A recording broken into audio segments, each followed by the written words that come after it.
Hello friends, this is Dinesh and welcome to math merchant. चलिए, तो कल हम परसेंटेज के थर्ड टाइप पे सवाल कर रहे थे और आज हम वहीं से आगे स्टार्ट करते हैं। पहले मैं आपको 1 मिनट के लिए बता दूं थर्ड टाइप वो हमारी क्या थी। हम डिस्कस कर रहे थे प्राइस इनटू कंजप्शन बराबर होता मेरा एक्सपेंडिचर। मैंने कल वाले क्लास में आपको बताया था कि किसी भी दो नंबर का प्रोडक्ट अगर मेरा फिक्स है, कांस्टेंट है या फिर मैं बोलूं नियत है, तो जो पहले नंबर का रेशियो होगा वो दूसरे नंबर के रेशियो का रिवर्स हो जाएगा, या फिर जो दूसरे नंबर का रेशियो होगा वो पहले नंबर के रेशियो का रिवर्स हो जाएगा। ये चीज मैंने आपको बताई थी और अब आगे हैं जो वहीं से क्वेश्चन स्टार्ट करते हैं, उसी टाइप पे क्वेश्चन करते हैं और बाद में जैसे जैसे आगे बढ़ेंगे मैं अपनी टाइप को चेंज करता जाऊंगा और आपको है लेवल वाइज टाइप वाइज सवाल हमारे चल रहे हैं और वैसे ही हम आगे पढ़ेंगे। ठीक है भाई, चलो आ जाओ। सवाल है मेरा ये थोड़ा अलग टाइप का, इससे थोड़ा सा अच्छे टाइप का सवाल है, तो इसको हम बाद में करेंगे, एक बार इसको कर लेते हैं। ठीक है, एक व्यक्ति अपनी चीनी की खपत में 42.84% वृद्धि करता है क्योंकि चीनी की कीमत x% से कम हो जाती है। तो x% का मान बताइए क्या होगा। इधर देखिए, सवाल है मेरा the price of sugar, sorry ये वाला है, a person increase his consumption of sugar by 42.84% because the price of sugar is reduced by x%. Find remains constant, मतलब नियरेस्ट वैल्यू बतानी है आपको। ठीक है, सवाल का उत्तर क्या होगा जल्दी से बताइए। बहुत ही अच्छा सवाल है, बच्चा ये लोग जानते हो भाई, बच्चा हर स्टूडेंट ये जानता है जो मेरा एक्सपेंडिचर होता है वो बराबर होता है प्राइस इनटू कंजप्शन। आप सभी लोग ये चीज जानते हो कि जो एक्सपेंडिचर है यानी कि जो मेरा खर्चा है वो प्राइस इनटू कंजप्शन के बराबर होगा। अगर मेरा प्राइस बढ़ेगा तो कंजप्शन कम हो जाएगा। भाई आपके पास एक्सपेंडिचर कांस्टेंट है, आपके पास 100 रुपए है खर्च करने के लिए, प्राइस बढ़ जाएगा तो चीजें कम लाओगे, प्राइस कम होगा तो चीजें ज्यादा लाओगे। ऑब्वियसली बात है, इसको है जो बार बार दोहराने की जरूरत नहीं है। ठीक है, चलो आगे सवाल बोला, मेरा सवाल बोल रहा है कि एक व्यक्ति अपनी चीनी की खपत में कितनी करता है, 42.84% वृद्धि करता है। भाई 42.84% की फ्रैक्शन वैल्यू क्या होगी, तुम्हें ये चीज पहले पता होनी चाहिए। 42.84% की फ्रैक्शन वैल्यू क्या होगी। भाई मैंने आपको एक चीज बता रखी, 14.28% की फ्रैक्शन वैल्यू 1/7 होती, तो ये 14.28 का कितना गुना, भाई 3 गुना है। 14 इंटू 3 42, 28 इंटू 3 होता है 56, 84, यानी कि ये कितना होगा, तो आप कहोगे इसकी फ्रैक्शन वैल्यू 3/7 होगी। 42.84% की फ्रैक्शन वैल्यू क्या होगी, तो आप कहोगे 3/7 हो जाएगी। तो आपने क्या किया, आपने जो कंजप्शन था, आपका जो पहले कंजप्शन 7 था, आपने कंजप्शन को बढ़ा के कितना कर दिया भाई, 10 कर दिया। पहले आपने क्या किया, आपका कंजप्शन अगर पहले 7 था, मतलब आप ऐसे समझिए आप मार्केट से पहले महीने में 7 किलो है जो चीनी खर्च कर रहे थे महीने की, तो अब आप उसी चीनी को क्या करो 10 किलो खर्च कर रहे हो क्योंकि आपका प्राइस डिक्रीज हो गया। तो आप मुझे बताइए प्राइस का रेशियो क्या होगा। आपको ये चीज पता, अगर मेरा एक्सपेंडिचर यानी कि खर्चा कांस्टेंट है तो मेरा प्राइस का रेशियो क्या होता, कंजप्शन के रेशियो का रिवर्स हो जाता, यानी कि उल्टा हो जाता। तो प्राइस का रेशियो क्या होगा, तो आप कहोगे 10 से 7 हो जाएगा। प्राइस का रेशियो कितना हो जाएगा, 10 से 7 हो जाएगा। भाई कंजप्शन बढ़ रहा है, इसका मतलब प्राइस घटेगा, यानी कि 10 से 7। तो आप मुझे बताइए प्राइस कितना घटा, पहले कोई चीज 10 रुपए किलो ला रहे थे, अब आप कोई चीज 7 रुपए किलो ला रहे हो, तो आप कितने रुपए कम किलो ला रहे हो, तो आप कहोगे 3 रुपए। किस पे ला रहे हो भाई, 10 पे, यानी कि 3/10, जिसको मैं लिख सकता हूँ 30%। जवाब हो जाएगा, सवाल का उत्तर आ जाएगा डी, 30%। 3/10 फ्रैक्शन की परसेंटेज वैल्यू कितनी होती, 3/10 होती। ठीक है भाई, चलो नेक्स्ट सवाल की तरफ चलते हैं। वर्तमान में जिस चावल को 29 रुपए प्रति केजी की दर से खरीद रहे हो, वर्तमान में जिस चावल को 29 रुपए प्रति किलो की दर से बेचा जा रहा है, पिछले महीने उसका मूल्य कितना था, 25 रुपए प्रति किलो था। किसी परिवार को अपने चावल की खपत में कितने % तक कम करना होगा ताकि वह पहले के समान रहे। एक्सपेंडिचर मेरा कितना रहे, कांस्टेंट रहे। यानी कि अगर मैं मान लो पहले 200 रुपए खर्च कर रहा तो अब भी मुझे 200 रुपए ही खर्च करना, क्योंकि मेरे पास इसने सवाल ने स्पष्ट बोल दिया कि एक्सपेंडिचर खर्चा मेरा नियत रहना चाहिए। ठीक है, मेरा सवाल है rice is now being sold at 29 पर KG during the last month, it's cost was 25 पर KG, bye how much percentage should a family reduce it's consumption so as to keep the expenditure the same as before। बताइए सवाल का उत्तर क्या होगा। इधर देखिए भाई, बहुत ही आसान और बहुत ही मीठा सा सवाल है। वर्तमान में जिस रेट से आप चावल बेच रहे हो, पिछले महीने आप उसे जो 25 रुपए में बेच रहे थे, यानी कि आप अभी ये जो 29 में बेच रहे हो और पिछले महीने आप कितने में बेच रहे थे, 25 में बेच रहे। आप मुझे बताओ प्राइस का रेशियो क्या है। भाई प्राइस का रेशियो का आप कहोगे सर 25 रुपए किलो थे पहले चावल, पिछले महीने मेरे चावल थे 25 रुपए किलो, और इस बार अब है जो चावल मैं क्या भाव में बेच रहा हूं, तो आप कहोगे सर 29 रुपए प्रति किलो। चावल की कीमत पिछले महीने 25 रुपए प्रति किलो थी और इस बार चावल की कीमत कितनी, 29 रुपए प्रति किलो हो गई। आप मुझे बताओ कंजप्शन का रेशियो क्या होगा। कंजप्शन क्या होगा भाई, प्राइस बढ़ेगा तो कंजप्शन कम होगा, मतलब प्राइस का रेशियो ही मेरा कंजप्शन का रेशियो होता, रिवर्स हो जाता। जो प्राइस का रेशियो वो कंजप्शन के रेशियो का रिवर्स हो जाता, यानी कि कंजप्शन कितना हो गया, 29 रेशियो 25 हो जाएगा। कितना हो जाएगा, 29 रेशियो 25 हो जाएगा। तो आप मुझे बताइए, हमें सवाल पूछा तो किसी परिवार को अपने चावल की खपत में कितने परसेंट तक कम करना होगा ताकि एक्सपेंडिचर कांस्टेंट रहे। तो भाई कितना कम करेगा। भाई आप एक चीज समझ रहे हो, एक्सपेंडिचर क्या होता है, एक्सपेंडिचर होता है प्राइस इनटू कंजप्शन, यानी कि 25 इंटू 29 इंटू 25 एक्सपेंडिचर कांस्टेंट आएगा, बराबर आ रहा कि नहीं आ रहा। तो यही चीज हमें करनी है बराबर। आप मुझे बताओ कंजप्शन में कितनी कमी करनी पड़ेगी। एक परिवार अगर पहले कुछ 29 किलो ला रहा था कोई सामान, तो अब वो कितनी ला रहा, 25 किलो ही ला रहा, तो कितनी कम कर रहा। तो आप कहोगे भैया 4 कम कर रहा, आप कहोगे सर 4 कम कर रहा, और 4 किस पे कर रहा, 29 पे कर रहा। ये बेस वैल्यू होती है और बेस वैल्यू हमेशा क्या होती है, ओरिजिनल वैल्यू ही ली जाती है। तो 4/29 क्या होता है भाई, 4/29 इंटू 100 करूंगा, 4/29 इंटू 100 परसेंटेज 400/29। तो 29 का पहाड़ा आपको याद है क्या, 29 एकम 29 और पीछे बचे 11, 110 समथिंग आ रहा 13.7 आएगा, यानी कि नियरेस्ट पूछा तो 13.7। 7 किसके ज्यादा नजदीक है, 14 के ज्यादा नजदीक। इसका मतलब मेरा आंसर क्या होगा, 14% हो जाएगा। क्या इसमें एक भी बच्चे को कोई डाउट, क्या इसमें आपको कोई समस्या, कोई दिक्कत, कोई परेशानी, तो आप कहोगे सर हमें इसमें कोई दिक्कत नहीं है। चलो भाई अगले सवाल की तरफ चलते हैं। चलो, एक्स वाई के व्युत्क्रमानुपाती हैं। यदि x को 37.5% बढ़ाया जाता है तो y के मान में प्रतिशत परिवर्तन है। सवाल है मेरा, x is inversely proportional to y. If x is increased by 37% then find percentage change in the value of y. y के मान में कितने परसेंटेज का चेंज हुआ बताइए। आप इस सवाल को समझने की कोशिश कीजिएगा। सवाल मेरा सेम है, हमें दे रखा एक्स वाई के व्युत्क्रमानुपाती है।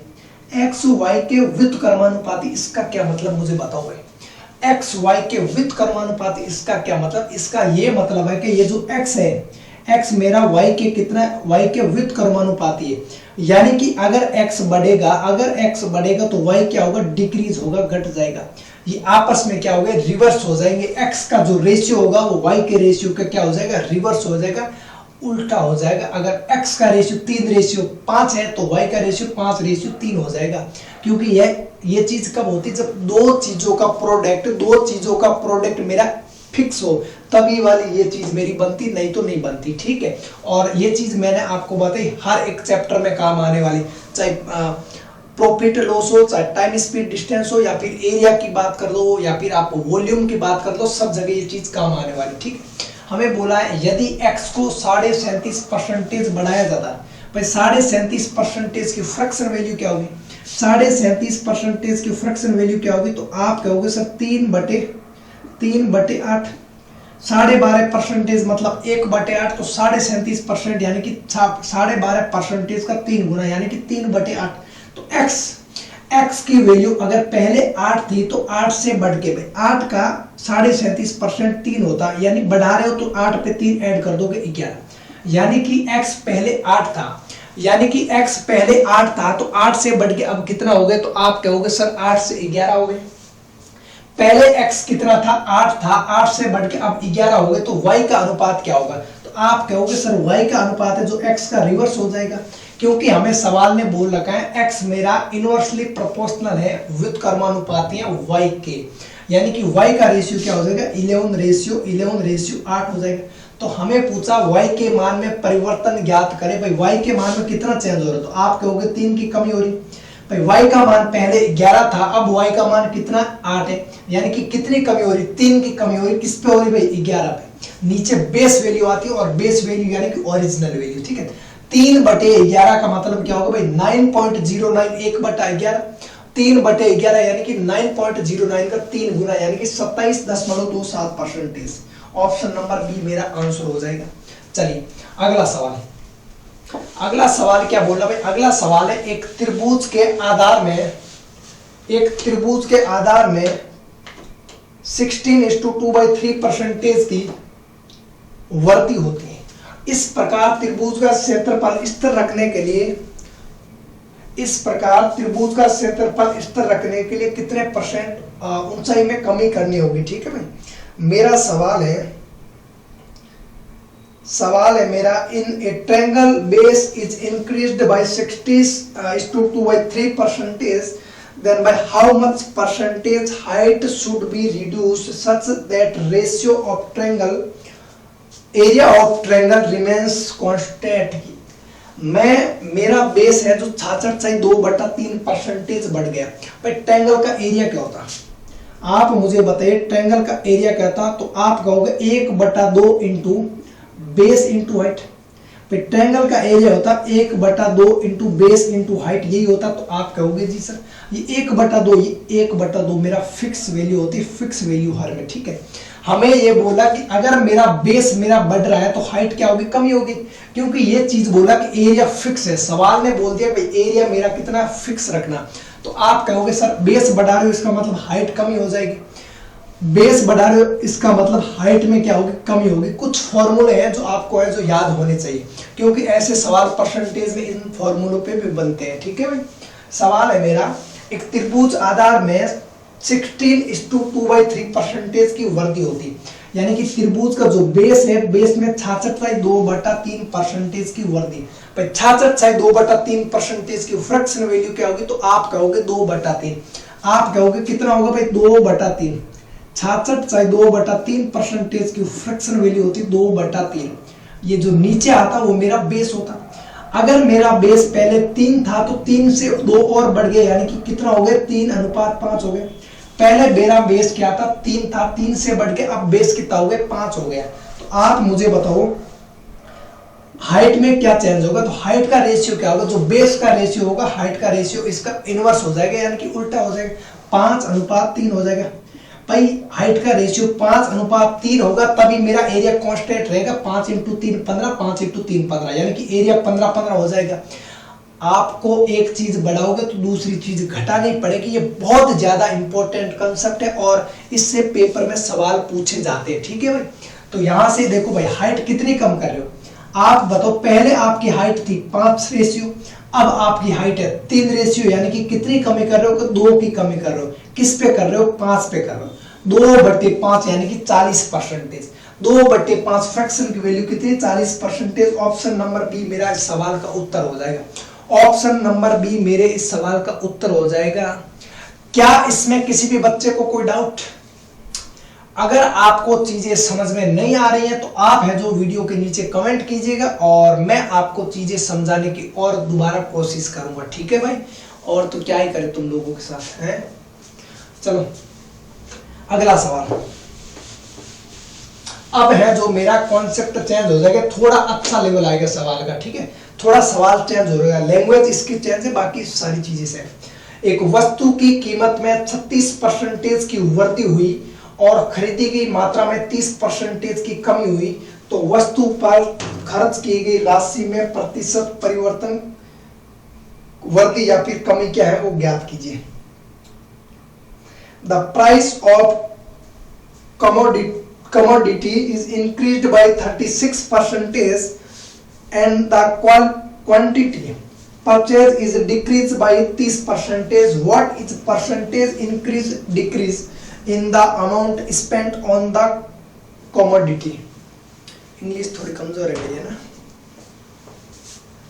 एक वस्तु की कीमत में 36% वृद्धि हुई तो खरीदी की मात्रा में 30% की कमी हुई। वस्तु पर खर्च की गई राशि में प्रतिशत वृद्धि ज्ञात कीजिए। कमी वृद्धि जो भी है ज्ञात करना हमें, ठीक है। एक वस्तु की कीमत में 36% की वृद्धि हुई, भाई प्राइस में क्या हुआ, 36% की वृद्धि। 36% की फ्रैक्शन वैल्यू होती है 4 से गया 9 बार, 9 चौक 36, 4 से गया 25 बार, यानी कि 25/9। अगर मेरी प्राइस पहले कितनी थी, 25 थी, तो 25 पे 9 का इंक्रीमेंट यानी कि 34। प्राइस का रेशियो क्या हो गया, 34 हो गया। पहले जो मेरी प्राइस 25 थी तो मैंने इसको क्या किया, 36% बढ़ा दिया, तो 25 का 36% 9 होता है, यानी कि 25 से 9 बढ़ जाएगा, यानी कि 34 हो गया। प्राइस का रेशियो क्या हो गया, 25 से 34।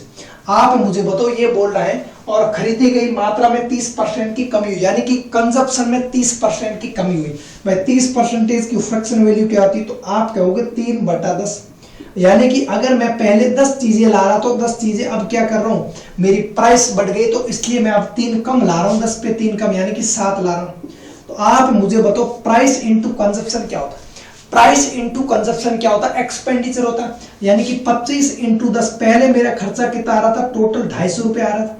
अब मेरा खर्चा कितना आ रहा है, 7 चौक 28 और 7 3 21, 21 22 और 23, यानी कि 238 आ रहा। आप मुझे बताइए, आप कोई सामान ला रहे थे, पहले 250 रुपए पे करके आ रहे थे, अब आप 238 का पे कर रहे हो, तो आप कितने % है जो कम पैसे दे रहे आ रहे हो। ये तो सवाल बोल रहा है कि आप है वस्तु पर खर्च की गई राशि में प्रतिशत वृद्धि कमी ज्ञात करें। तो आप क्या करो, पहले 250 रुपए में कोई सामान लाते थे, अब वही सामान आप 238 में ला रहे हो, यानी कि आप कितने रुपए कम दे रहे हो, 12 रुपए कम दे रहे हो। किस पे दे रहे हो, 250 रुपए पे दे रहे हो। या बेस क्या है, बेस मेरा 250, 12/250 इंटू 100, यानी 0 से 0 गया भाई, 5 से गया 2 बार, 5 से गया 5 बार, 12 इंटू 2 24/5, 24/5 का मतलब हो गया 4.8% डिक्रीज, 4.8% डिक्रीज हो रहा कि इंक्रीज, तो आप कहोगे सर डिक्रीज हो रहा है, यानी कि 4.8% डिक्रीज। मेरा सवाल का उत्तर सी ऑप्शन आ जाएगा। क्या आपको ये सवाल समझ में आया? क्या आप लोगों को ये सवाल समझ में आया कि नहीं आया बताइए। तो आप कहोगे है बिल्कुल समझ में आ गए, ठीक है भाई। चलो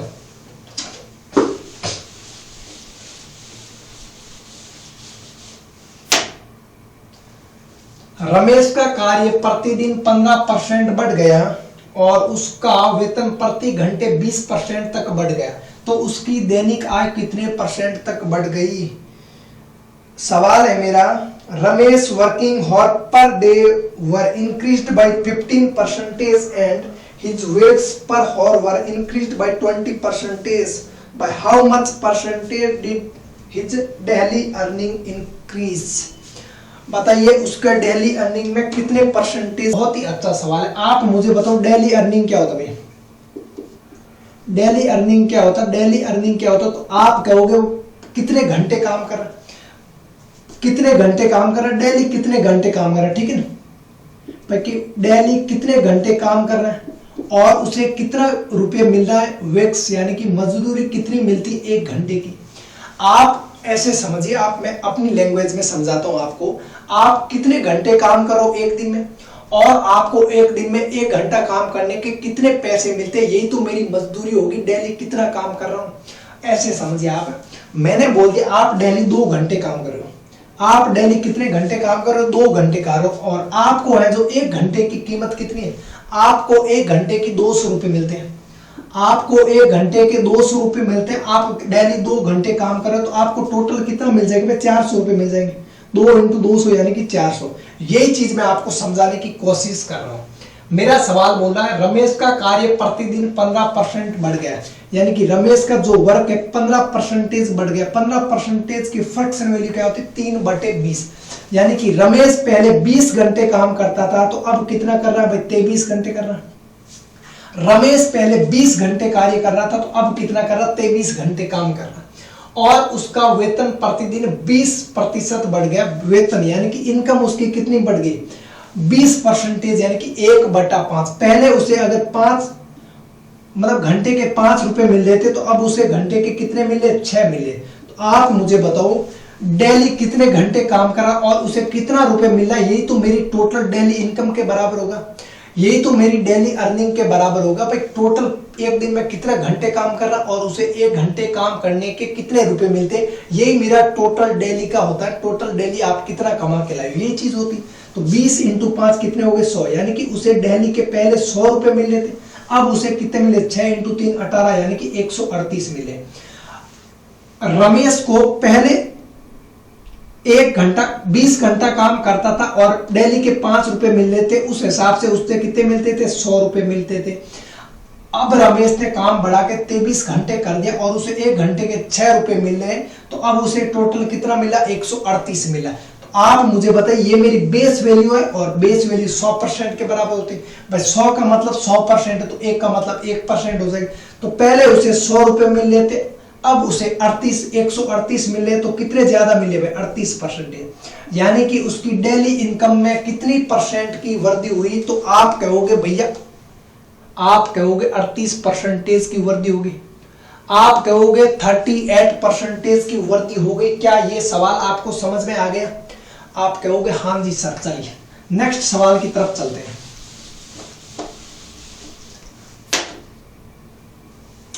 तेल का मूल्य 20% तक बढ़ जाता है, तेल का मूल्य 20% तक बढ़ जाता है, किंतु इसकी खपत 18 से 1/3% कम हो जाती है। इस पर व्यय में कितने परसेंट कमी या वृद्धि हुई, जल्दी से बताइए। आप इसका सवाल का उत्तर दीजिए। The price of oil is increased by 20%, however its consumption decreased by 18:1/3%. What is the percentage increase or decrease in the expenditure on it? भाई आप इस सवाल का उत्तर बताइए, तब तक मैं आपके यहाँ पे ऑप्शन लिख देता हूं। इस सवाल का तो 38 था, ठीक है। यहाँ option number A 1% decrease, 2% decrease, 1% increase और 2% इंक्रीज। उत्तर क्या होगा, जल्दी से बताइए। इधर ध्यान दे भाई, इधर ध्यान दे। बहुत प्यारा कॉन्सेप्ट है और बहुत ही अच्छा सवाल है।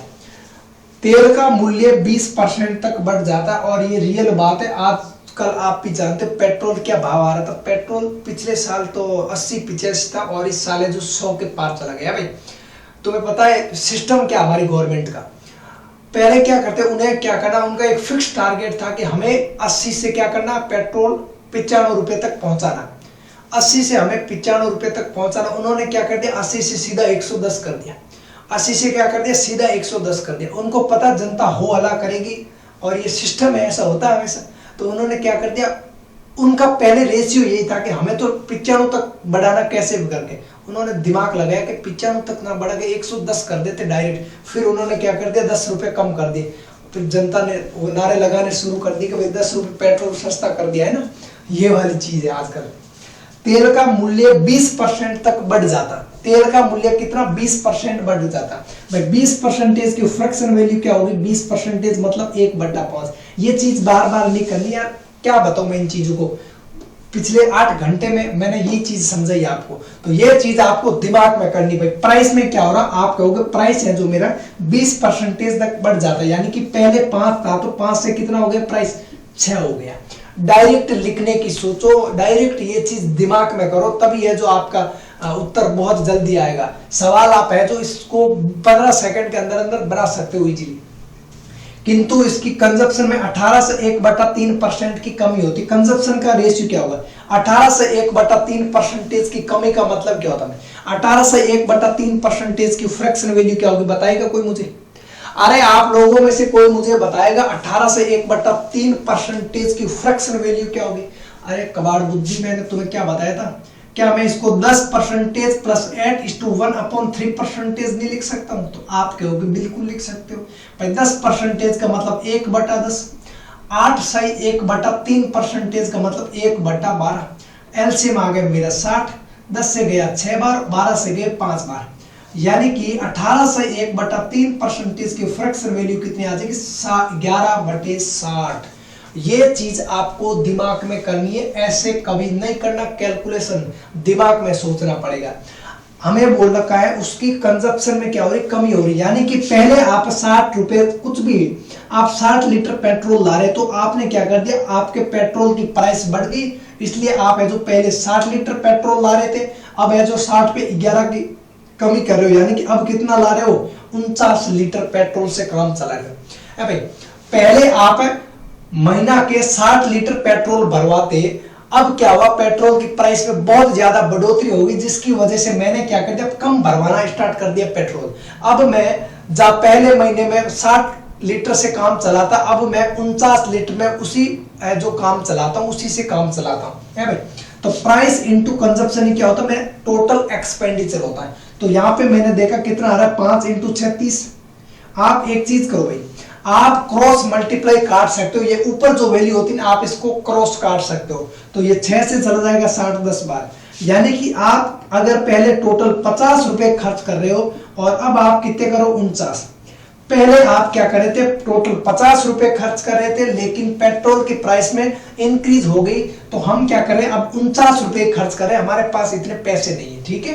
तो आप क्या हो कितने रुपए की कमी करी आपने सर, 1 रुपए की कमी करी, किस पे करी भैया 50 पे करी। 1/50 का मतलब क्या हो भाई, 1/50 का मतलब 2% decrease, 2% decrease. Option number B मेरा इस सवाल का उत्तर आ जाएगा।